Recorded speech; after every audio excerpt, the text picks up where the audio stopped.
প্রতিষ্ঠাতা প্রিন্সিপাল তাবিযুক্ত সংস্কারবাদী সাধু চিত্তের প্রতিবাদী কণ্ঠে এক জাগ্রত বীর নন্দিত মুফাসসির কোরআন হযরত আল্লাহ হযরত মাওলানা হাফেজ কারি শহীদ আহমদ আশরাফী সাহেব হাফিজাহুল্লাহ হযরতকে মূল্যবান বয়ান পেশ করার জন্য অনুরোধ করছি।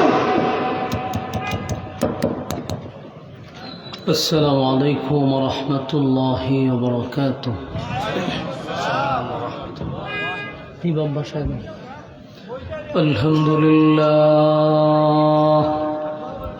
الحمد لله الأكرم الذي خلق الإنسان وكرم وعلمه من البيان ما لم يعلم فسبحان الذي لا يحصى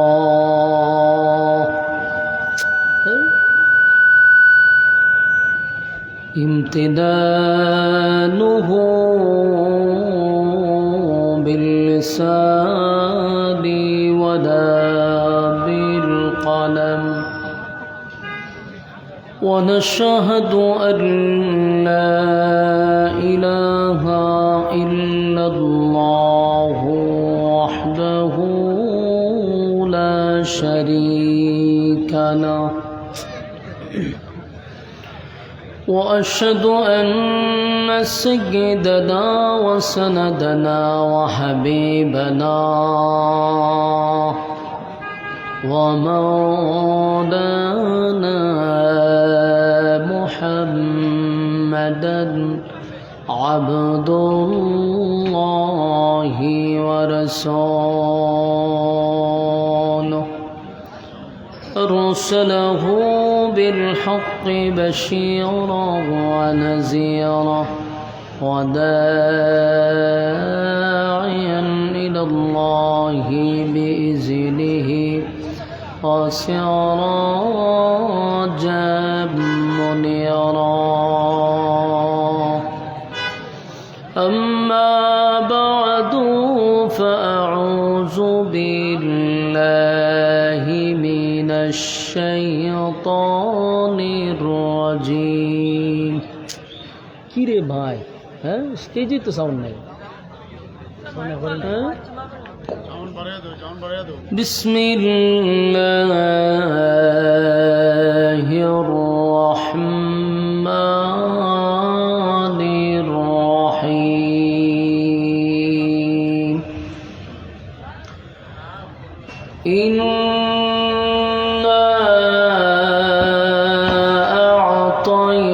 أعطيناك الكوثر فصل لربك وانحر إن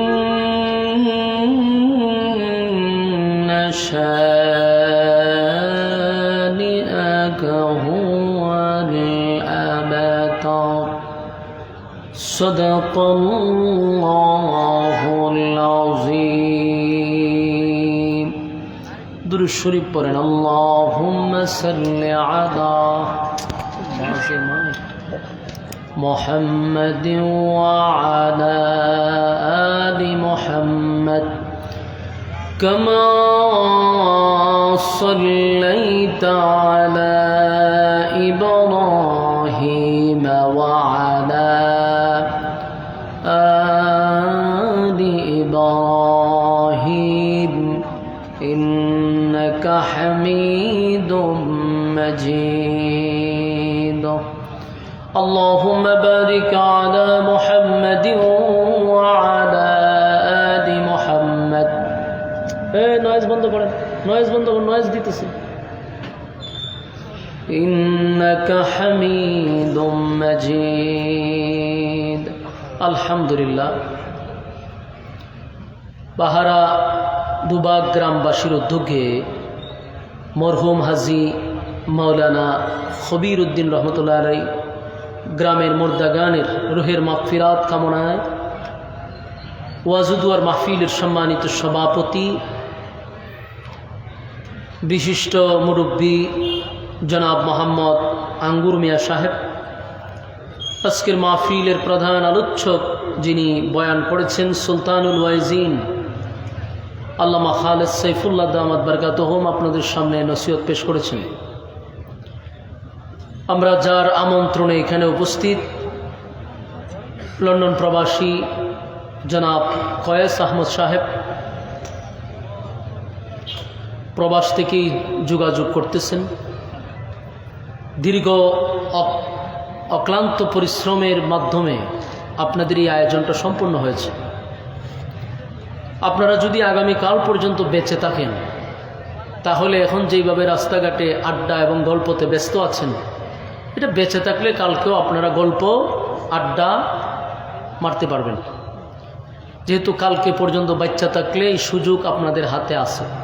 কিন্তু কালকে যদি বেঁচেও থাকেন, এই মাহফিলটাতে বসার কোনো সুযোগ নাই, কারণ এই মাহফিলটা আগামীকালকে হবে না। তাই আপনাদের উচিত ফ্যান্ডেলে বসে যাওয়া। দীর্ঘক্ষণ সময় মাহফিলটা চলতেছিল, সমাপনী সময় একেবারে শেষ প্রান্তে আমি আপনাদের সামনে উপস্থিত হয়েছি। আপনাদের ধৈর্যের উপরে কিছু কথা উপস্থাপন করার চেষ্টা করব। রব্বি করিম যেন বলনেওয়ালাকে বলার তৌফিক দান করে, শুননেওয়ালাকে শ্রবণ করার তৌফিক দান করে, আমিন। সম্মানিত সুধী, যেহেতু রাত অনেক, আমরা লম্বা সময় নিয়ে আপনাদেরকে বিরক্ত করব না। ধৈর্যের সাথে আমরা কিছু সময় বসে যাই। আপনাদের বসা কারণে বক্তার কথা বলার আগ্রহ উৎসাহ তৈরি হয়। আপনাদের এলোমেলো বক্তার কথা বলার আগ্রহ উৎসাহ নষ্ট করে দেয়। এই জন্য আমরা ধৈর্যের সাথে মেহরবানি করে মজলিসে বসে যাই। আল্লাহ রাসূল বলেন, নাজালাত আলাইহিমুস সাকিনা। কোনো দিনই মজলিসে যখন কেউ বসা থাকে, উপর থেকে সাকিনা রহমত নাজিল হয়। রাস্তাঘাটে দোকানপাটে কিন্তু এই সাকিনাও নাই, রহমতও নেই। মেহরবানি করে আমরা ফ্যান্ডেলে বসে যাই। আমি আপনাদের সামনে কোরআনের 114 সূরার মধ্যে সবচেয়ে ছোট্ট একটা সূরা আপনাদের সামনে তেলাওয়াত করছি।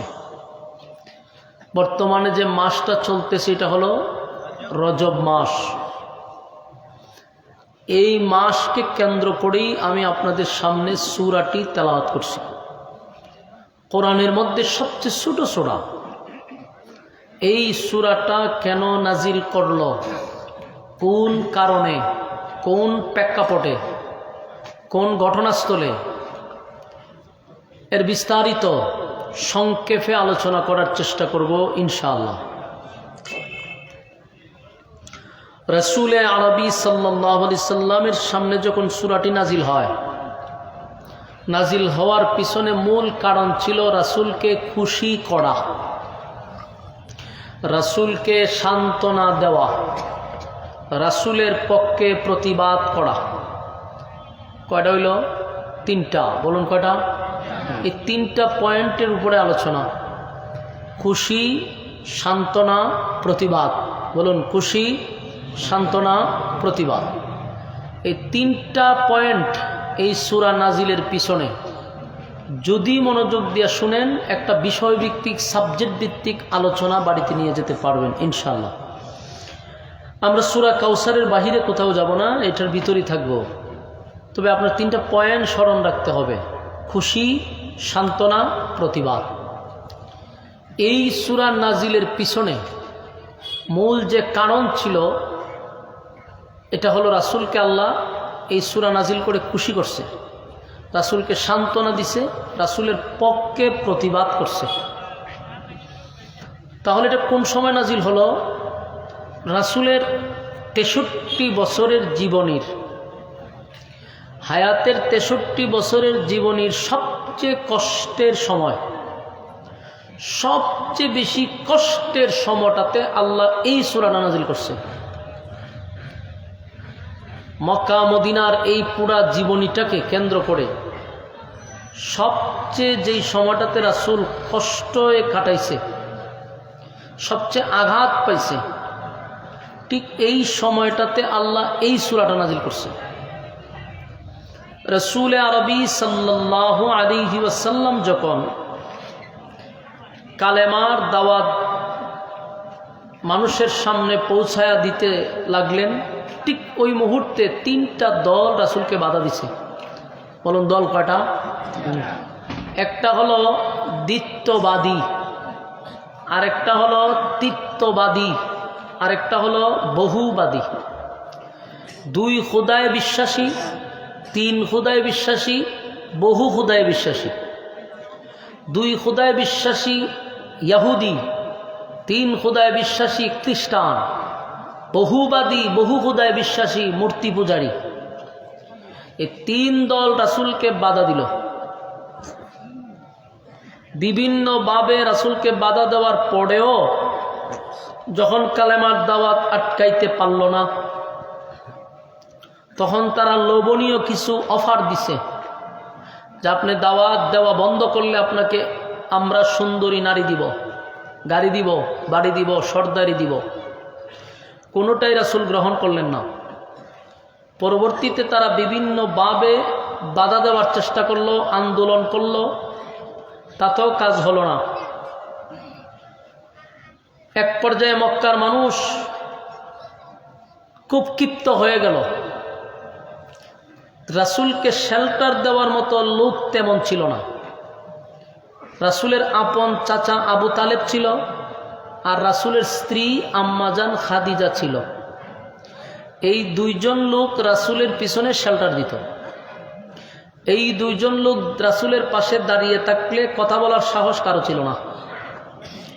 পাওয়ারফুল একজন নেতা আবু তালেব, আর সকল গুণে গুণান্বিত হইল আম্মাজান খাদিজা। এই জন্য মক্কার মানুষ 2 জনকেই ভয় পাইত। তাদের সামনে দাঁড়ায় কথা বলার যোগ্যতা ছিল না।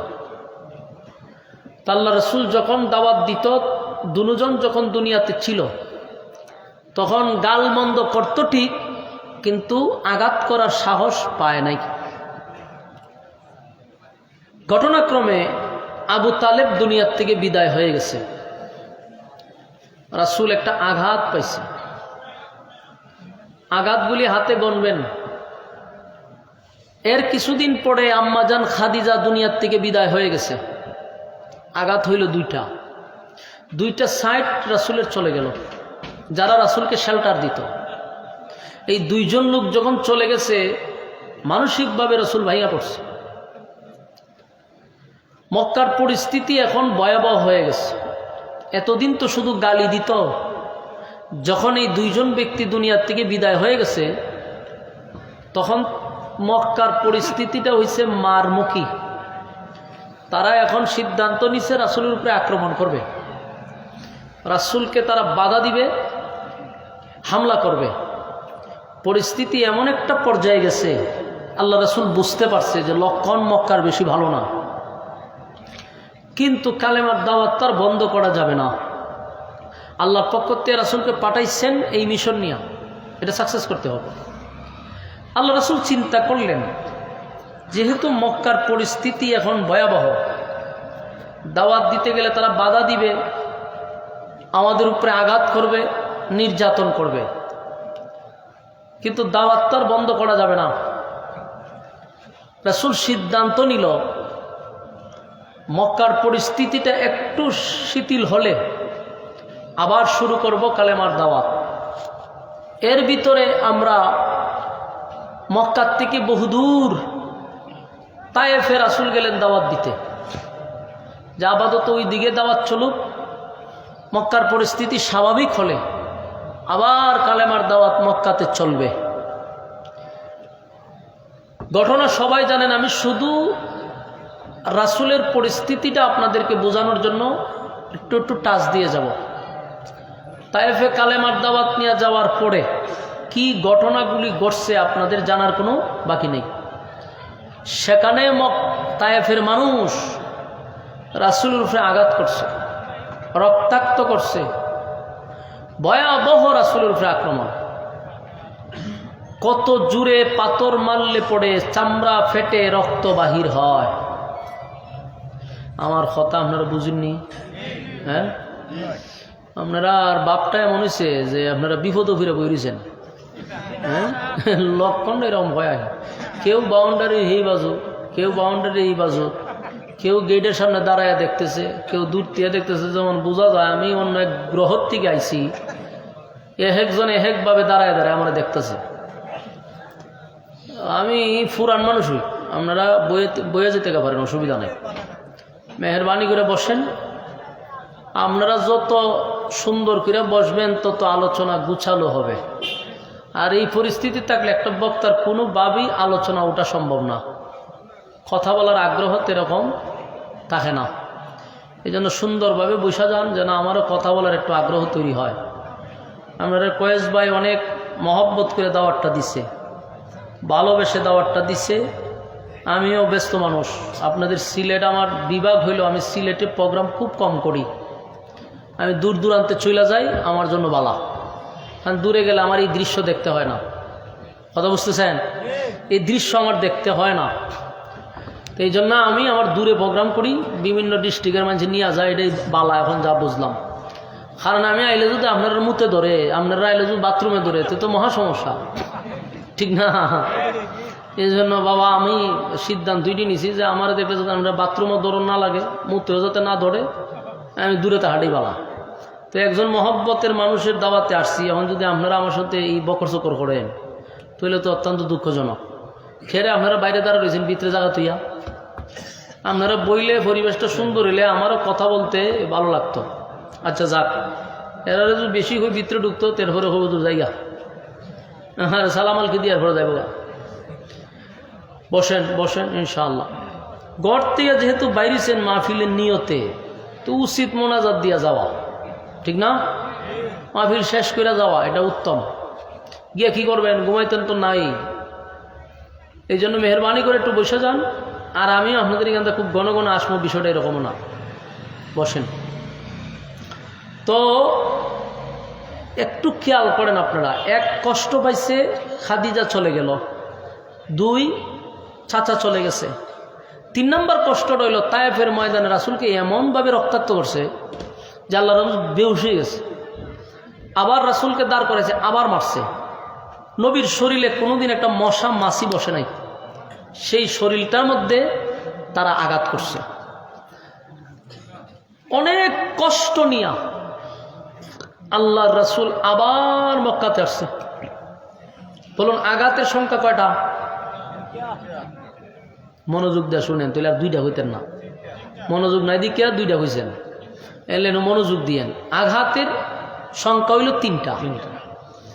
মক্কায় আসছে অনেক কষ্ট নিয়ে, কিন্তু দেখেন উচিত ছিল রাসূলকে সান্ত্বনা দেওয়া যে আপনি এত আঘাতপ্রাপ্ত হয়েছেন, রক্তাক্ত শরীর নিয়ে রাসূল মক্কায় আসছে। একটা মানুষ রাসূলকে সান্ত্বনা দিল না।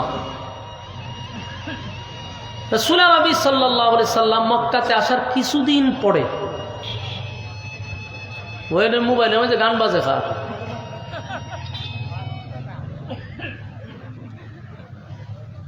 রাসূল নবী মক্কার মানুষ তাদের উপরে এত নির্যাতন চালাইছে, যারে যেখানে পায় সেখানে মারে, যেখানে পায় সেখানে মারে। নির্যাতনের স্টিম রুলার চাপায়া দিছে। নেতা যদি শুনে তার কর্মীরা, আমি কই ওয়াজ করি আমি নিজে হইতে পারি না, আমার কি কোনো গুরুস্থানের সামনে বসাইছে? তাহলে আমি যদি গুরুস্থানের সামনে বইতাম, 2-1 মুর্দা তুইটা কথা হইতো আমার সাথে, শিওর। আপনারা তো আরো মারাত্মক সমস্যা। কথা বুঝলে হানা কইেন। রাসূল নবী সাল্লাল্লাহু আলাইহি সাল্লামের সাহাবীদেরকে যে নির্যাতন করতেছে, উনি তো একজন নেতা।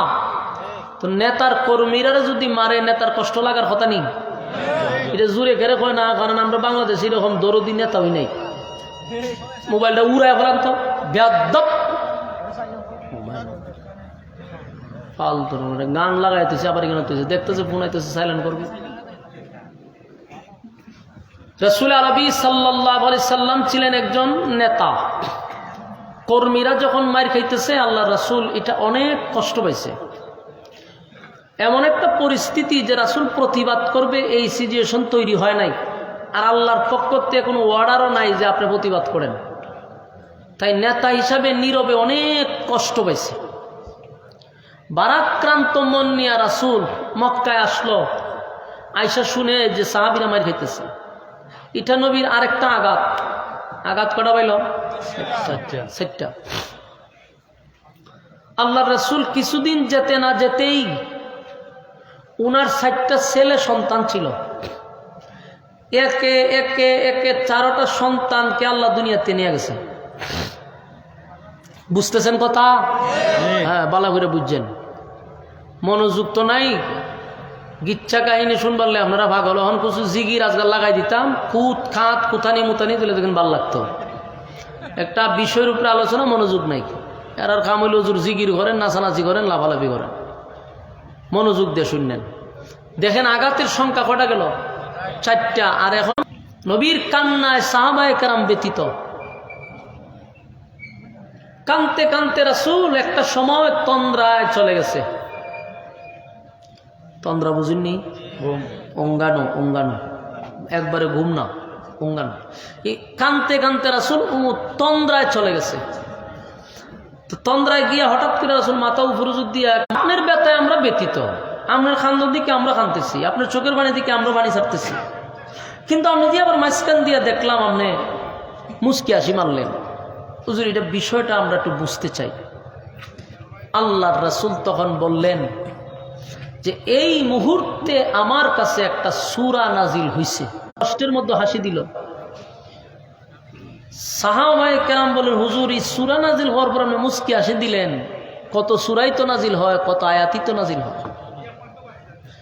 আল্লাহর রাসূল বলেন, এই সূরার ভিতরে আল্লাহ আমারে খুশি করছে। আল্লাহ আমার যে সূরা তো নাজিল করে দিলাম, সূরা কাউসার। ইন্না আ'তাইনাকাল কাউসার ফাসাল্লি লিরাব্বিকা ওয়ানজির। ভালো লাগে, তাই নবী বলতে লাগলো, মালিক, এই পৃথিবীতে আসার পরে আমার বাবার চেহারা কোনোদিন আমি দেখলাম না। বাবার আদর পাইছি। আমার সুখের কথা, দুঃখের কথা আমার কলিজার টুকরা স্ত্রীর কাছে বলতাম। আমার সুখের সাথী, দুঃখের সাথী আমার খাদিজা, আমি তাদের জন্য দোয়া করছি, আল্লাহ তাদেরকে হেদায়েত দেন। এই জন্য আমি কান্দি না। আল্লাহ আমার কলিজার টুকরা সাহাবীরা কালেমা পড়ার পর সন্তানের লাশ, এটা বড় ভারী। বাবা সন্তানের লাশ বহন করতে পারে না। সন্তান বাবার লাশ কাঁধে নিয়ে গুরুস্থানে যায়, মাটিতে রাখে, কবর দেয়, মাটি দেয়, কিন্তু বাবা এটা পারে না। বাবার জন্য এটা বড় ভারী হয়। আল্লাহর নবীর 1 2 সন্তান নয় রে, 5 4 সন্তান চলে যাওয়ার পরে নবী নিজেই তো নিজের হাত দিয়া গোসল পড়াইল, নবী নিজেই কাপড় পড়াইল, জানাজা পড়াইয়া। অভিযোগ নাই, আপনার দেওয়া নিয়ামত আপনি দিছেন, আপনি নিছেন, আপনি নিছেন, আপনি অভিযোগ নাই। আল্লাহ, আমার কোনো অভিযোগ নাই গো। আমার সন্তান নিয়ে গেছেন, দুঃখ নাই, আমার কষ্ট লাগছে। আমার তো মা নাই, বাবা নাই, চাচা বাবার মতো, চাচি হইল মার মতো। আমার চাচি কেমনে গো মানুষের দ্বারে দ্বারে গিয়া কয় আমি আবেতার। আমার চাচি হইয়া কেমনে কয় আমি আবেতার। আবেতার বইলা গালি দিছে। আমি নবী আর সহ্য করতে পারি নাই। মানুষ আমারে গালি দিলে কষ্ট লাগে না, কিন্তু নিজের আপন চাচি মানুষের কাছে গিয়া হয় আমি আবেতার। আল্লাহ এটা আমার মারাত্মক আঘাত লাগছে, আমার আবে তার বইলা গালি দিছে। আল্লাহ তখন নবীরে বলে, বন্ধু চোখের পানি মুছেন, তায়েফ থেকে মায়ের খাইছেন, রক্তাক্ত হইয়া মক্কায় ফিরছেন, কেউ আপনার সান্ত্বনা দিল না, আপনার পাশে কেউ দাঁড়াইল না, মনে আপনার কষ্ট আছে বন্ধু, আমি জানি বন্ধু, আপনার সন্তানগুলারে নিয়ে গেছি, মনে আপনার কষ্ট আছে, বাবা হিসাবে আপনার মনে একটা আঘাত লাগছে। বন্ধু শুনেন, আপনারে কেউ সান্ত্বনা দিতে হবে না, আমি আল্লাহ আপনার সান্ত্বনা দিলাম, আমি আল্লাহ আপনারে খুশি করলাম, আমি আল্লাহ আপনার পক্ষে প্রতিবাদ করলাম। তাই তো আমার মালিক তখন সূরা কাউসার নাজিল করে। নবীর সবচেয়ে কষ্টের সময়, সবচেয়ে কষ্টের সময়, সবচেয়ে একেবারে সংকটময় সময়, কেউ যখন নবীর কাছে ছিল না, ব্যথায় নবী ব্যতীত ছিল, গোটা মক্কা যখন নবীর বিরুদ্ধে চলে গেল, আল্লাহ তখন সূরা কাউসার নাজিল করে বলে, ইন্না আ'তাইনাকাল কাউসার। বন্ধু আপনার 4টা সন্তান দিছি, আমি আল্লাহ আবার 4টা সন্তান নিয়ে গেছি গো। এই যে বাবা হিসাবে পাইছেন, কিন্তু আমি নবী আপনার, আমি আল্লাহ আপনারে কষ্ট দেওয়ার জন্য সন্তানগুলি নেই নাই, কষ্ট দেওয়ার জন্য সন্তান নেই নাই, আপনি নবীর প্রমোশন বাড়ানোর জন্য, আপনার সম্মান বাড়ায়া দেওয়ার জন্য আমি আল্লাহ আপনার সন্তানগুলাকে বালেক হওয়ার আগেই দুনিয়ার থেকে নিয়ে গেছি। কারণ বন্ধু, যদি আপনার সন্তানগুলি বেঁচে থাকে আর যদি বালেক হয়ে যায়, তাহলে অন্যান্য নবীদের ক্ষেত্রে তাদের সন্তানরা নবী ছিল, আপনার ছেলেগুলারে যদি নবী না বানাই, তাহলে অন্যান্য নবীদের তুলনায় বাবা হিসাবে আপনার সম্মান কমে যায়।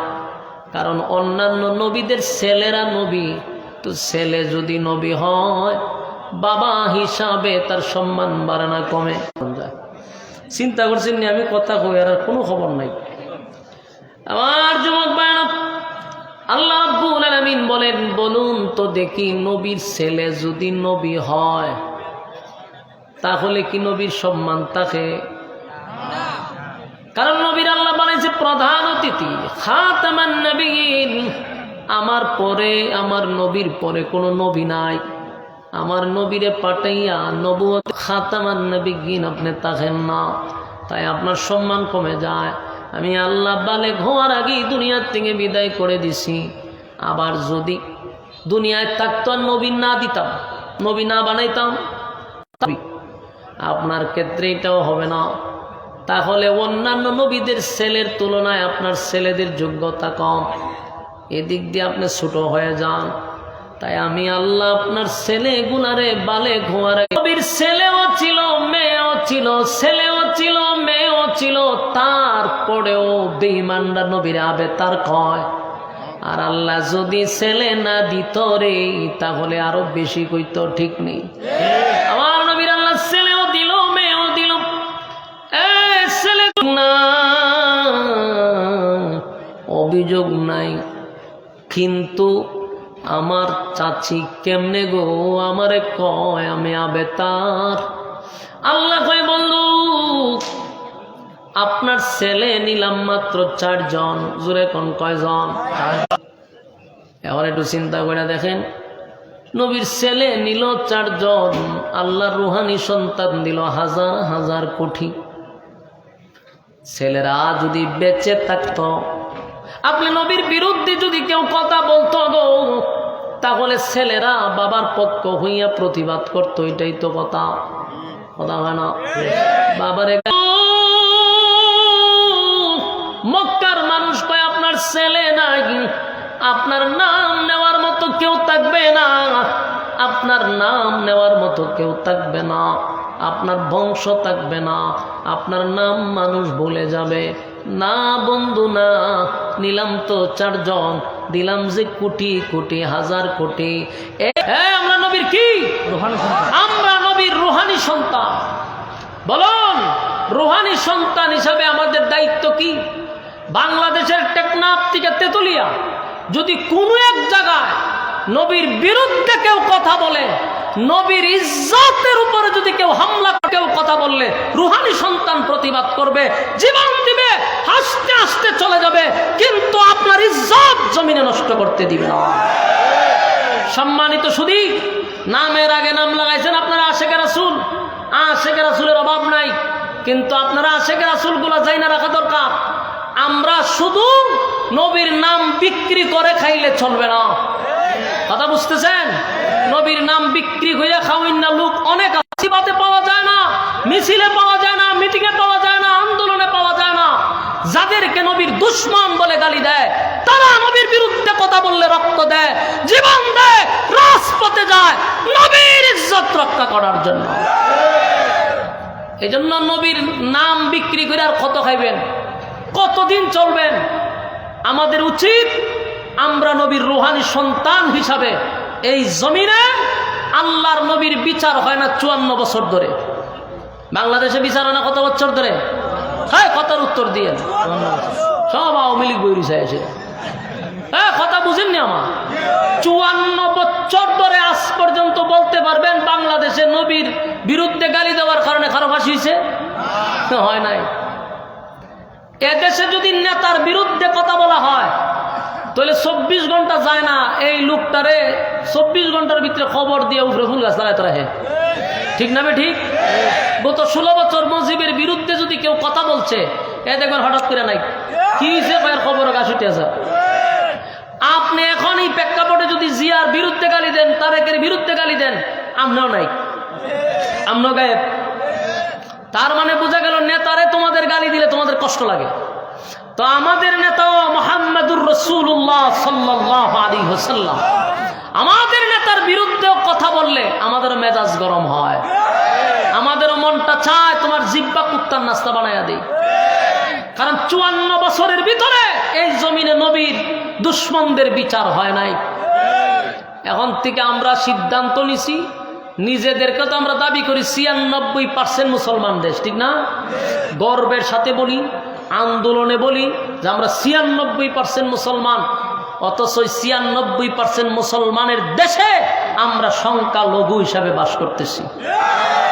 আমার নবীর বিরুদ্ধে গালি দিলে বিচার হয় না, কোনো মালুরে গালি দিলে বিচার হয়। হ্যাঁ, মালুরে গালি দিলে বিচার হয়। মালুর উপরে আক্রমণ করলে সাথে সাথে দাদা সহ কেপটা যায়, এটার বিচার আছে। আর আমার দেশে থেকে আমার নবীর বিরুদ্ধে কথা বললে বিচার হয় না। প্রশাসন তোমরা বিচার করো না বিদায় জাতি এখন বিচার হাতে তুলে নিছে। তোমরা যদি সঠিক বিচার করতা, জনগণ আইনের উপরে শ্রদ্ধা করে বিচার হাতে নিত না। তোমাদের টাল বাহানা দেখতে দেখতে মানুষ চিন্তা করে এই লোকটার যদি ছেড়ে দেয়, পুলিশের কাছে গেলে পুলিশ আবার এর ফটো 500 টাকা দিয়া নাস্তা করতে পারে জিজ্ঞা। এই জন্য মানুষ তোমাদের প্রতি আস্থা হারাইয়া আইন নিজের হাতে তুলতে বাধ্য হয়। তাই আমাদেরও মেজাজ গরম। নবীর নামের সাইনবোর্ড লাগাইয়া যারা চলতেছেন তাদের উচিত এই দেশে আমরা একটা আন্দোলন করব যে আমরা নবীর বিরুদ্ধে গালি দিলে আর প্রতিবাদ করব না, মানববন্ধন করব না, আর কত করব, এখন থেকে আমরা নিজেরা বিচার করব। রাজি আছেন? বিচার করব আমরা। আর কত হেরারা তো দিতে দিতে এরা তো যদি আমরা একটা নবীরে গালি দিল, তাফাতা ধরে পুলিশের ধরেছেন, পুলিশের পিছনে দরটা ছেড়ে দেয়। ঠিক না বেঠিক? এই জন্য মানুষ আস্থা হারাইছে, আইন নিজের হাতে তুলে নিচ্ছে। সম্মানিত শুধু আল্লাহ কয় আপনার 4টা সন্তান নিছি, আপনি যে আঘাত পাইছেন আমি জানি বাবা হিসাবে কষ্ট পাইছেন, কিন্তু আমি যে আপনার 1000 কোটি রুহানি সন্তান দিছি, এরা আপনার সন্তানের মতো আপনার ইজ্জত রক্ষা করবে।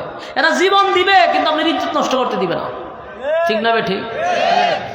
আমার যুবক ভাইরা, আল্লাহ রাব্বুল আলামিন বলেন, বন্ধু আপনি কান্দেন না, আপনার মনে যে কষ্ট, ওগো বন্ধু আমি জানি 4টা সন্তান নিছি, বাবা হিসাবে আপনার মনে অনেক কষ্ট। না, আমি আপনারে কষ্ট দেওয়ার জন্য 4টা সন্তান নেই নাই, আমি আপনারে কোটি কোটি রুহানি সন্তান দিয়া আমি জানায়া দিলাম, এই দুনিয়া থাকবে যতদিন আপনি নবীর নাম থাকবে ততদিন। সুবহানাল্লাহ। নবীর নাম মুছে যাবে না। এই জন্য আল্লাহ বলে, বন্ধু আপনারে আমি কষ্ট দিছি, আর নবীরে খুশি করার জন্য আমার আল্লাহ তখন সূরা কাউসার নাজিল করে বলেন, ইন্না আতাইনাকাল কাউসার, আপনাকে আমি কাউসার দান করলাম, নিশ্চয়ই আপনাকে কাউসার দিলাম। বন্ধু, মক্কার মানুষ আপনারে কেউ সান্ত্বনা দেয় নাই। তাইফে রক্তাক্ত হইছেন, স্ত্রী হারাইলেন, চাচা হারাইলেন, কর্মীরাও আপনার সামনে মার খায়, সন্তানগুলি আমি নিয়ে গেছি, ব্যথায় চতুর্দিকে আপনি জর্জরিত। তাই আমি বন্ধু আপনার প্রমোশন বাড়ায়া দিব, আপনার প্রমোশন আমি বাড়ায়া দিব। দুনিয়ার নেতারা যদি দুনিয়ার কোনো দল করতে গিয়া মার খায় রে, যেমন বিএমপি আওয়ামী লীগের কাছে 16 বছর মার খাইছে, ঠিক না? বিএমপির মানুষ যখন মার খাইছে, অনেক নেতারা জেল খাটছে, মার খাইছে, কেউ রাত পাও ভাঙ্গা আবার ঢুকাইয়া দিছে। এরকম অনেক নেতা এখন বিএমপি ক্ষমতা তাইলে তার প্রমোশন বাড়বে না কমবে? বাড়বে, কারণ দলের লাগে মার খাইছে, দলের জন্য জীবন দিছে, দলের জন্য মার খাইছে। দল ক্ষমতায় গেলে তার প্রমোশন বাড়বে। কেন? আমার দল করতে গিয়া মার খাইছে। আল্লাহ বলে, বন্ধু আপনি আমার দল করতে গিয়া মার খাইলেন, তাইফের ময়দানে আমার দল করতে গিয়া মার খাইছেন, মক্কাতে এত নির্যাতন সহ্য করছেন, আমি আল্লাহর দল করতে গিয়া আপনি মার খাইলেন, রক্তাক্ত হইলেন। বন্ধু, দুনিয়ার নেতারা যদি দুনিয়ার দল করতে গিয়া প্রমোশন বাড়ে, আমি আল্লাহ ওয়াদা দিলাম আপনি নবীর প্রমোশন আমি বাড়ায়া দিব। আল্লাহ তখন ডাক দিয়ে বলে, বন্ধু দুনিয়ার নেতাদের প্রমোশন বাড়ে গো। রাষ্ট্রীয় খরচে দেখবেন অনেক নেতাদেরকে বিভিন্ন দেশে ভ্রমণ করানোর জন্য পাঠায়। কেন পাঠায়? দলের জন্য ত্যাগ করছে, দলের জন্য রক্ত দিছে। রাষ্ট্রীয় খরচে ইউরোপে, সিঙ্গাপুরে, থাইল্যান্ডে, বিভিন্ন দেশে তারে পাঠায় এনজয় করার জন্য। কি করার জন্য? আরো জোরে, এনজয় করালে নেতায়ও খুব মনোযোগ দিয়ে এনজয় করে। সাগরের পাড়ে গিয়া ঠ্যাংলারায় আর বুথল টানে, জনমের এনজয় করে রে, পাশে হুরপুরি নাচায় আর এনজয় করে। আল্লাহ হয় দুনিয়ার নেতাদের যদি দুনিয়ায় এত প্রমোশন বাড়তে পারে দুনিয়ার দল করার কারণে, আপনি বন্ধু আমার দল করতে গিয়া মাইর খাইলেন, আমার দল করতে গিয়া সব হারাইলেন, আমি আল্লাহ আপনার প্রমোশন বাড়ায়া দিব। দুনিয়ার নেতারা দুনিয়ায় ভ্রমণ করে, আপনি নবীর আমি দুনিয়ায় ভ্রমণ করাবো না, 7 আসমানে ভ্রমণ করাবো। আল্লাহ কয় বন্ধু বাইতুল মুকাদ্দাস, বাইতুল্লাহ থেকে বাইতুল মুকাদ্দাস পর্যন্ত বন্ধুরে বন্ধু যখন নিয়ে গেল, আল্লাহ সেখানে নিয়ে আমি দুনিয়ার সমস্ত নবী রাসূলগণকে এক জায়গায় আল্লাহ দাঁড় করাইছে। সেখানে সব নবী রাসূলদেরকে আল্লাহ মুসল্লি বানাইছে। আমার নবীরে ইমাম বানাইয়া নবীর একটা প্রমোশন বাড়ায়া দিল, নবীর নামের উপাধি বেড়ে গেল ইমামুল মুরসালিন। সুবহানাল্লাহ। সমস্ত নবীদেরকে মুসল্লি বানাইয়া আমার নবীকে আল্লাহ দিল ইমাম বানাইয়া। এখানে নবীর সম্মান আর মর্যাদা বাড়ায়া দিছে। এরপরে নবীরে প্রথম আসমান, দ্বিতীয় আসমান, তৃতীয় আসমান, প্রত্যেকটা আসমানে যায়, প্রত্যেকটা ফেরেশতাদের সঙ্গে সাক্ষাৎ করে, নবীদের সঙ্গে কথা হয়। 7 আসমানে উঠাইয়া সব দেখাইল, সূর্য চন্দ্র বেদ করে নবী চলে গেলেন। সেখানে আল্লাহর নবী সবার সঙ্গে কথা বললেন, সিদরাতুল মুনতাহা পর্যন্ত নিয়ে গেলেন, জান্নাত দেখাইলেন, জাহান্নাম দেখাইলেন, সব ভ্রমণ করাইল। আরশে আজিম পর্যন্ত নবীরে নিয়ে গেল। সেখানে আল্লাহর সঙ্গে সাক্ষাৎ হলো, কথা হলো, বন্ধুর সঙ্গে বন্ধুর কথা হয়ে গেল। আল্লাহ হয় বন্ধু দুনিয়ার নেতারা ভ্রমণ করে দুনিয়ায়, আমার বন্ধুরে দুনিয়ায় ভ্রমণ করতে দিব না। আমি 7 আসমান ভ্রমণ করাইলাম, বন্ধু আপনার জান্নাত দেখাইলাম, বন্ধু আপনার জাহান্নাম দেখাইলাম। আমার নবী জান্নাত জাহান্নাম চোখে জাহান্নামও দেখলো, দেখে তার উম্মতকে জানায়া দিল, উম্মতেরা রে, জাহান্নাম দেখছি নিজের চোখে, জান্নাত দেখছি নিজের চোখে, সব আমি নবী নিজের চোখে দেখে আসলাম। আল্লাহ বন্ধুরে সব দেখায়া দিল, জান্নাত জাহান্নাম ভ্রমণ করাইয়া এরপরে আল্লাহ যেখানে নিয়ে গেলেন, যেখানে গেলেন সেই জায়গায় গিয়া নবী বললেন, মালিক এই জায়গাটা অনেক সুন্দর, এত চমৎকার একটা হাউস, আমার কাছে খুব পছন্দ লাগছে। আল্লাহ কয়, বন্ধু এই জায়গাটা আপনাকে সশরীরে চোখে আমি দেখায়া দিলাম, এই জায়গাটাই আপনাকে দুনিয়ায় থাকতে আমি গিফট করছি।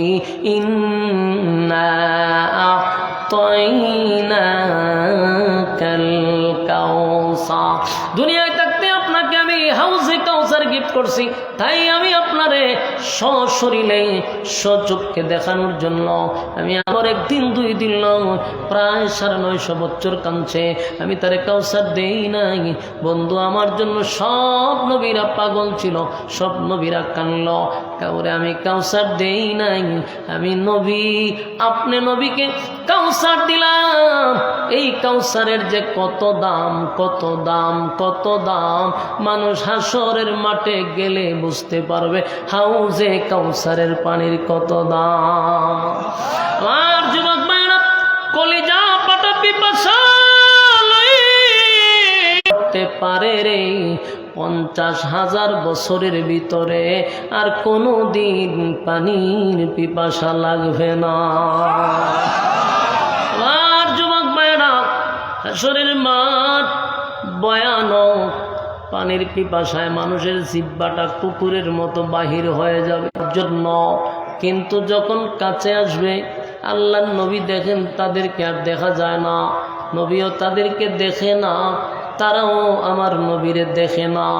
আল্লাহর নবী একটা চিৎকার দিয়া বলবে, মালিক হাউজে কাউসার আমি আপনার কাছ থেকে জোর কইরা নেই নাই, আপনি আমার কাউসার দান করছেন উম্মতরে পানি পিপাসা নিবারণ করার জন্য। উম্মতরা পানি পান করতে আসে গো, আমি তাদেরকে দূর থেকে দেখি, কাছে আসলে তারাও আমারে দেখে না, আমিও তাদেরকে দেখি না। এমনটা কেন হয়ে গেল মালিক? পানি তো জোর কইরা আনি নাই, আপনিই তো দিছেন, আমার উম্মত কেন পানি পান করতে পারে না? আল্লাহ তখন, আমি আল্লাহ যা জানি গো, আপনি নবী তা জানেন না, আমি মাঝখানে একটা পর্দা ফালায়া দিছি। পর্দা ফালানোর কারণে অনেক উম্মত আপনারে দেখে না, আপনি নবীও তাদেরকে দেখেন না। কারণ পর্দা ফালাইলাম কেন? আমি আল্লাহর সিদ্ধান্ত হলো এই নাফরমানদেরকে আমি আপনার বরকতি হাতের পানি পান করাবো না। কারণ দুনিয়াতে আপনার রেখে যাওয়া ইসলাম তারা পালন করে নাই, আপনার দান দান বাঙ্গা ইসলামটা পালন করে নাই। আমানত রেখে আসছিলেন ইসলাম, এরা ইসলামটারে বিতর্কিত করছে, ইসলামটারে তারা বিতর্কিত করছে। আমি আল্লাহ এই সমস্ত মানুষের বরকতি, আপনার বরকতি হাতের পানি তাদেরকে পান করাবো না। আমার যুবক ভাইরা, ইসলাম কিন্তু পরিপূর্ণ কমপ্লিট ইসলাম, কেউ বাড়ায় কেউ কমায়, ঠিক না বেঠি? দুনো দল নবীর হাতের পানি পান করতে পারবে না, কথা হয় না? দেখতেছেন কেউ বাড়ায়, কথা হয় না, কেউ আবার কেউ কমায়। একদল ইসলামটারে বাড়াইতেছে, একদল ইসলাম কমাইতেছে। জাতির এখন ঐক্যের সময়, বলুন জাতির এখন কি? জাতির এখন ঐক্যের সময়, জাতির এখন ঐক্যের সময়।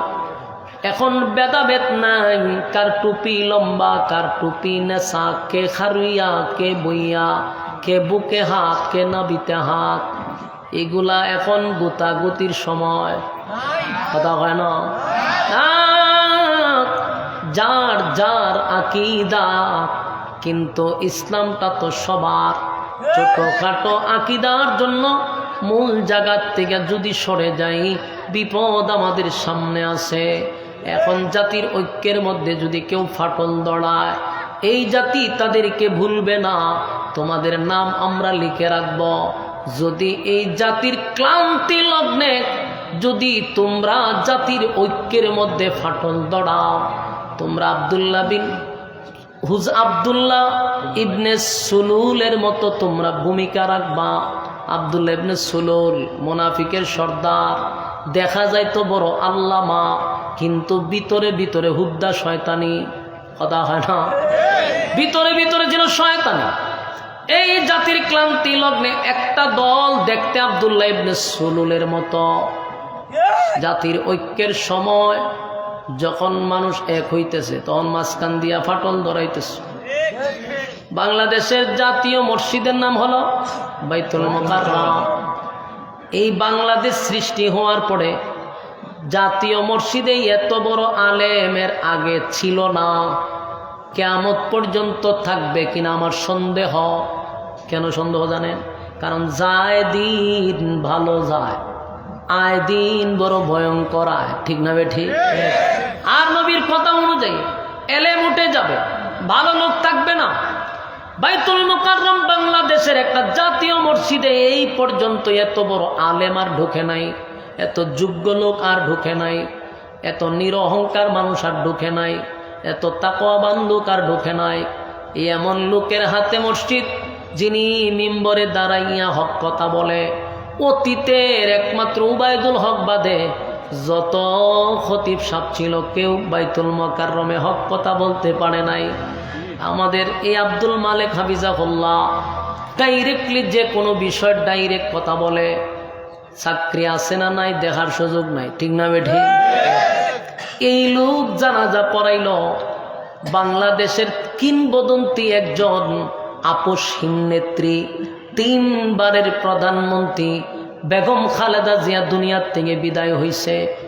জানাজার দায়িত্ব পাইছে বাইতুল মুকাররমের খতিব।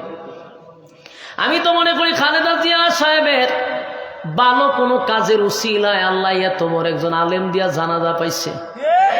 আমি আশরাফি মল্লে বাইতুল মুকাররমের খতিব আইসা জানাজা পড়াবে না রে, আমি জানি না, আমার এই ভাগ্য নাই।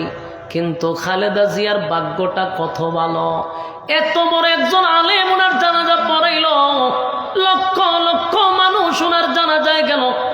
আমাদের এত বড় একজন আলেম জানাজা পড়াইছে, সারা দেশের মানুষ ওনার জন্য কাঁদছে। কিন্তু মাঝখান দিয়া আব্দুল্লাহ ইবনে উবাই ইবনে সুলুল ঢুকে গেছে। হ্যাঁ, হয় দেখছেন নি জানাজা তো পড়ছে ঠিক, কিন্তু জানাজা হইছে না। মেজাজটা কেমন গরম হয়। হয় জানাজা হয়েছে না, কিতা হয়েছে? হয় সূরা ফাতিহা পড়ছে না। জানাজাত বলে সূরা ফাতিহা পড়ন লাগে। আপনার বাপের জন্ম শুনছিলে? আমার বাপেও শুনছে না। জানাজাত বলে সূরা ফাতিহা পড়ছে না।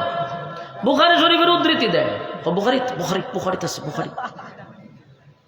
এখন কিতা কইতাম পঞ্চা মাঝে মাঝে মনে হয় খাঁচা কঞ্চি দিয়া যদি আধা ঘন্টা গড়ি দইরা বাইরে নিয়ে যেত আর ফাত করতে পারে ছুটে, খালি নাচতো তৈলে গিয়া মনে হয় কিছুটা ভালো লইলে। যুগে যুগে আব্দুল্লাহ ইবনে উবাই ইবনে সুলুল আছে না নাই? এত লম্বা দাড়ি, 22 হাত লম্বা দাড়ি। হ্যাঁ, এই দাড়ি লইয়াছে আব্দুল্লাহ ইবনে উবাই ইবনে সুলুলের ঘটনাতে আমি পড়ছি। রাসূলের ফিসে দাঁড়ায় নামাজ পড়তো, একটা বড় ফাগরি আছে, বড় পাঞ্জাবি আছে, আর এত ভক্তি এত শ্রদ্ধা দেখাইতো। সাহাবায়ে কেরাম সাহস হইতো তার সাথে কথা কইতো। আল্লাহ রাসূল কোথাও গেলে হইতো, এই তোমরা কথা বলবা না, আল্লাহ রাসূল এখন কথা বলবে। তেরে তো বাপ মূর্তি এত বাবু বুঝাইতো, কিন্তু হের ভিতরে হুদ্দা শয়তানি আছে। অথচ মুনাফিকের লিস্টির প্রথম নাম্বারটা হের। কারণ বাংলাদেশে কিন্তু আব্দুল্লাহ ইবনে উবাই ইবনে সুলুল আছে। ঠিক না ঠিক? বাংলাদেশে যখন ঐক্য হইল, জামাত চরমনাই, এই 2 জন বাগে আর বৈশের লড়াই। ঠিক না ঠিক? জামাত ও চরমনের নাম শুনতে পারছে না, চরমনে জামাতের নাম শুনতে পারছে না। এরকম একটা হাড্ডাহাড্ডি লড়াইয়ের মধ্যে এক হয়ে গেছে। আলহামদুলিল্লাহ হইতেন না? কল্পনা যেটা করি নাই সেটা হয়ে গেছে। তাহলে আর সমস্যা কি? জামাত, চরমনাই, খেলাফত, হ্যাঁ, যত দল আছে সব এক হয়েছে। এক হয়েছে না শুধু সুলুল, ইয়াদ হয়েছে না কে? এক হয়েছে না সুলুল, আব্দুল্লাহ ইবনে উবাই ইবনে সুলুলের দলেরা। এরা জাতির সব সময় ক্লান্তি লগ্নে এরা বাম হাতটা ঢুকাইয়া দেয়। এখন জাতির ঐক্যের সময় তারা বাম হাত ঢুকাই দিছে।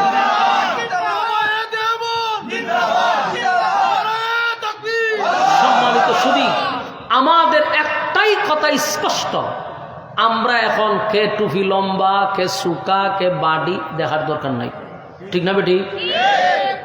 টুপি 22 লম্বা লাগাইলো নামাজ হইব, টুপি একটা সুকা লাগাই লইব, টুপি নেশা হইলেও চলবো, টুপি সুক্কা হইলেও চলবো, টুপি হইলে হয়েছে কি তখন, ঠিক না বেটি? না একবারে যে টুপি সারা নামাজ পড়ে এগুলো নামাজ হইতো না, এটাও নামাজ হইব। একজনে বুকে হাত বাঁধছে, ভাই সাহেব এর বুকে হাত বাঁধতে দেন। একজনে নাভিতে বাঁধছে, এর বাঁধতে দেন।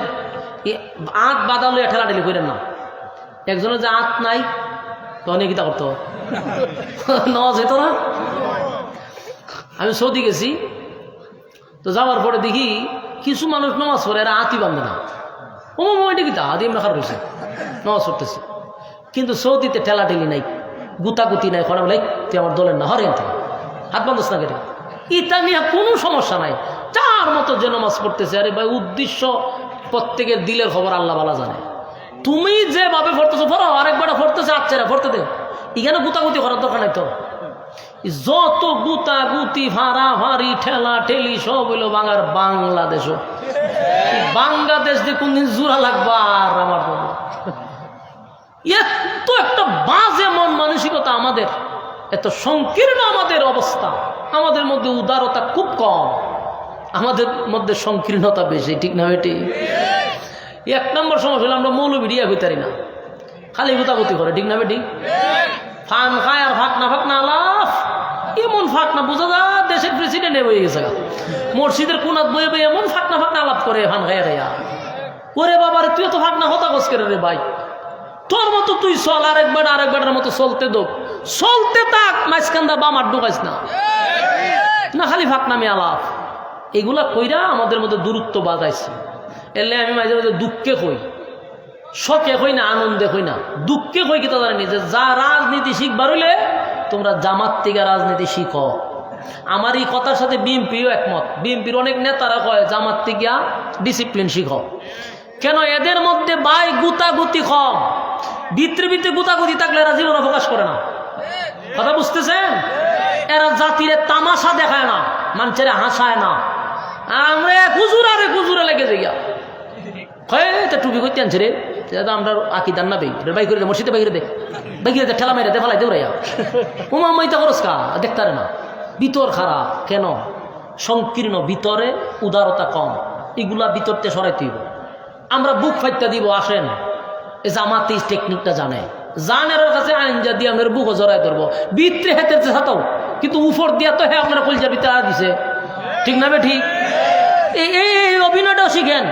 আমরা যারা কোন বলে এরা অভিনয় করে, আমি বললাম যে ও অভিনয় করে, তো অভিনয়টা তুমি শিখো না কেন? তুমি তো প্রকাশ্যে আরম্ভ করে তো বিরোধিতা। এই জন্য আমি মাঝে মধ্যে এরা রাজনীতি শিখেন। কথা বুঝতেছেন? এই জন্য আমাদের মধ্যে উদারতা বাড়াইতে হবে, হিংসা বিদ্বেষ দূর করেন। আমরা নিয়ে যেন মানুষ হাসাহাসি না করে, ঠিক না বেটি? হাসাহাসি কেন করবে? আমরা সবাই এক প্ল্যাটফর্মে দাঁড়াবো, আগামীর বাংলাদেশ ইসলামের বাংলাদেশ হবে, ঠিক কিনা? বলুন আগামীর বাংলাদেশ। কথা হয় না, কিসের বাংলাদেশ? চাই চাই ইসলামী সরকার চাই, চাই চাই কোরআনী শাসন চাই, চাই চাই ইসলামী সরকার চাই। আপনার আওয়াজ নাই, আপনারা চাই না? না গাইতাম আসলাম, কিন্তু আপনারা নকম দেখে বুঝলাম আপনারা চাইন না, তো কইতো তৈব।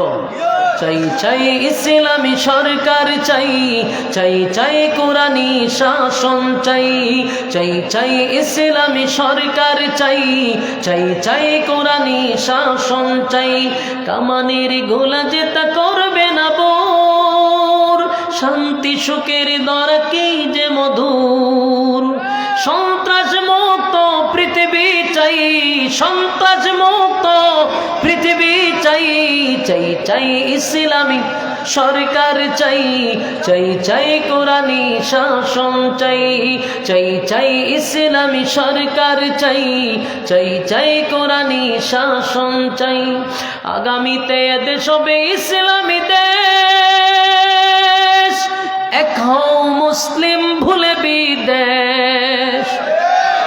বিদ্বেষ থাকলে চলবে না, সব বলতে হবে।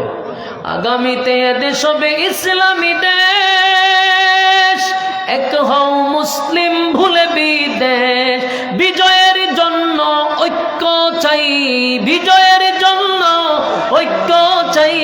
চাই চাই ইসলামী সরকার চাই, চাই চাই কোরআনী শাসন চাই, চাই চাই ইসলামী সরকার চাই, চাই চাই কোরআনী শাসন চাই, ঠিক কিনা?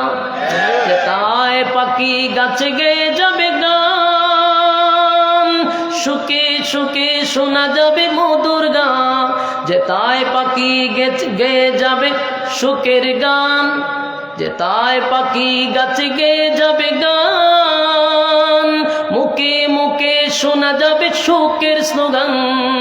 গরিব ধনী সবে হবে বাই বাই, গরিব ধনী সবে হবে বাই বাই, চাই চাই ইসলামী সরকার চাই, চাই চাই কোরআনী শাসন চাই, চাই চাই ইসলামী সরকার চাই, চাই চাই কোরআনী শাসন চাই, ঠিক নি? আমরা চাইনি, কথা কয় না, গরিব ধনী ভাই ভাই, ঠিক কিনা? বিজয়ের জন্য ঐক্য চাই, ঐক্য ছাড়া বিজয় হবে না। কারা কারা ঐক্য হইতে চান হাত তুল্লা দেখা দেন। লিল্লাহে তাকবীর, লিল্লাহে তাকবীর। রাজি আছেন ইনশাআল্লাহ? আমরা বিজয়ের জন্য ঐক্য চাই, ঐক্য চাই। আল্লাহ সবাইকে ঐক্যের ব্যানারে আসার তৌফিক দান করুক, সকলেই বলে আমিন। সম্মানিত সুধী, রাত অনেক হয়ে গেছে। আপনাদের আজকের এই মাহফিলটা করতে গিয়া যারা এর পিছনে জড়িত ছিল, অক্লান্ত পরিশ্রম করছে, আমরা সবার জন্য দোয়া করি আল্লাহ প্রত্যেকের ব্যবসা বাণিজ্য খামায় রোজগারে বরকত বাড়ায়া দিত। বিশেষ করে মরহুম খবির উদ্দিন, ওনার এই স্মরণে রুহের মাগফিরাত কামনায়, এলাকাবাসীর রুহের মাগফিরাত কামনায়, এবং আজকের মাহফিলের সভাপতি আঙ্গুর মিয়া সাহেব সহ এবং আমার ভাই ফয়েজ সহ যারা জড়িত সকলকে আল্লাহ দুনিয়া আখিরাতের ইজ্জত সম্মান দান করুক, আমিন, আল্লাহুম্মা আমিন। আলহামদুলিল্লাহি রাব্বিল আলামিন, والصلاة والسلام على سيد الأنبياء والمرسلين وعلى آله وصحابه أجمعين. اللهم بارك لنا في رجب وشعبان وبلغنا رمضان. رب ارحمهما كما ربياني صغيرا، رب ارحمهما كما ربياني صغيرا. রব্বুল আলামিন, আল্লাহ গভীর রাত হয়ে গেছে, নজুলে রহমতের সময়। আল্লাহ আপনার কুদরতি নজর দিয়া তাকান। সাদা সাদা দাড়িওয়ালা মুরব্বীরা হাত বাড়াইছে, কত হাজি সাহেবরা হাত বাড়াইছে, ছোট ছোট মাসুম বাচ্চারা হাত বাড়াইছে, পর্দার আড়ালের মা বোনেরা হাত বাড়াইছে, জাতির শ্রেষ্ঠ সন্তান হযরত উলামায়ে কেরামরা হাত বাড়াইছে। আমি গুনাহগার, নাগান্দা, নাফরমান, নালায়েক, অযোগ্য, দীর্ঘক্ষণ সময় আল্লাহ যা বললাম যা শুনলাম ভুল টুটি আপনি মাফ করে দেন। সওয়াবের হাদিয়া কোটি কোটি কোটি গুণ বাড়াইয়া বিশ্ব নবীর রওজা মুবারকে পৌঁছায়া দেন। আল্লাহ আমরা যারা হাত বাড়াইছি, আমাদের বাবা মা, দাদা দাদি, নানা নানি, শ্বশুর শাশুড়ি, আত্মীয় স্বজন, মহব্বতের মানুষ যারা অন্ধকার কবরে চলে গেছে, জানি না কোন অবস্থায় কোন হালতে আছে, মেহেরবানি করে গো তাদের কবরে আজকের সওয়াবের হাদিয়া পৌঁছায়া দেন। আল্লাহ মজলিসে অনেকের মা নাই, বাবা নাই, বাবা মার জন্য দোয়া চাইছে, আল্লাহ কবরে আল্লাহ আপনি সব পৌঁছায়া দেন। আমরা যারা হাত বাড়াইছি, আমাদের মধ্যে যে যে সমস্যার মধ্যে আছি, কেউ ঋণগ্রস্ত আছে, ঋণ থেকে মুক্তি দেন, কেউ অভাবে আছে, অভাব দূর করে দেন, কেউ পেরেশানিতে আছে, পেরেশানি দূর করে দেন। আল্লাহ আমাদের বাচ্চা কাচ্চা, বিবি বাচ্চাগুলার আপনি নেককার বানায়া দেন, আমাদের সন্তানগুলাকে আপনি নেককার বানায়া দেন। আল্লাহ আমাদের বিবি বাচ্চাগুলার নেককার বানায়া দেন, ঘরে রহমত বরকত আপনি দান করেন। রব্বুল আলামিন, আপনার দরবারে দরখাস্ত, এই মাহফিলটা যারা করছে, টাকা দিয়া, পয়সা দিয়া, বুদ্ধি দিয়া, শ্রম দিয়া, রান্না বান্না করে, যে যেমনে পারছে এই মাহফিলটার জন্য রাত দিন অক্লান্ত পরিশ্রম করছে, আল্লাহ যারা টাকা দিল দেশে বিদেশে গ্রামে গঞ্জে, আল্লাহ প্রত্যেকের ব্যবসা বাণিজ্য আপনি কবুল করেন। আল্লাহ প্রত্যেকের ঘরে রহমত বরকত দান করেন। এই মাহফিলটা যার স্মরণে আল্লাহ খবির উদ্দিন সাপ, আল্লাহ উনি দুনিয়ার থেকে বিদায় হয়ে গেছে, রুহের মাগফিরাত কামনায় মাহফিল, এলাকাবাসীর জন্য রুহের মাগফিরাত কামনায় মাহফিল। আল্লাহ বিশেষ করে ওনার কবরে সব পৌঁছায়া দেন। আমার ভাই কয়েস ভাই বিদেশে আছে, উনিও দোয়া চাইছেন, আল্লাহ সুস্থতার জিন্দেগি দান করেন। আল্লাহ ওনার হায়াতে আমলে বরকত দেন, ব্যবসা বাণিজ্য বরকত দেন। আজকের মাহফিলের সভাপতি সহ এই এলাকার যারা আছে আল্লাহ প্রত্যেকের দিনের খাদিম বানায়া দেন। আমরা এতক্ষণ যা বললাম যা শুনলাম নবীজির জুতার ধুলার বরকতে দুয়ারে কবুল করেন, নবীজির জুতার ধুলার বরকতে দুয়ারে কবুল করেন। আল্লাহ বিশ্বের মুসলমানদেরকে হওয়ার তৌফিক দেন, বিশেষ করে বাংলাদেশের আলেমদেরকে হওয়ার তৌফিক দান করেন। আল্লাহ বিশেষ করে বাংলাদেশের আলেমদেরকে হওয়ার তৌফিক দেন। আল্লাহ ঐক্য হওয়ার তৌফিক দান করেন। আল্লাহ বাংলাদেশের ষড়যন্ত্র হাত থেকে হেফাজত করেন। আল্লাহ এতক্ষণ যা বললাম আমার সঙ্গে যারা হাত বাড়াইছে কেউ রে খালি হাতে ফিরাই দিয়েন না। বড় আশা লইয়া দুইটা হাত ভিক্ষুকের মতো বাড়ায় রাখছে, একজন রেও আপনি খালি হাতে ফিরাই দিয়েন না। জীবনের সব গুনাহ মাফ করে বাড়ির দিকে পৌঁছায়া দেন। সুবহানা রাব্বিকা রাব্বিল ইজ্জাতি আম্মা ইয়াসিফুন ওয়া সালামুন আলাল মুরসালিন ওয়ালহামদুলিল্লাহি রাব্বিল আলামিন। আমিন।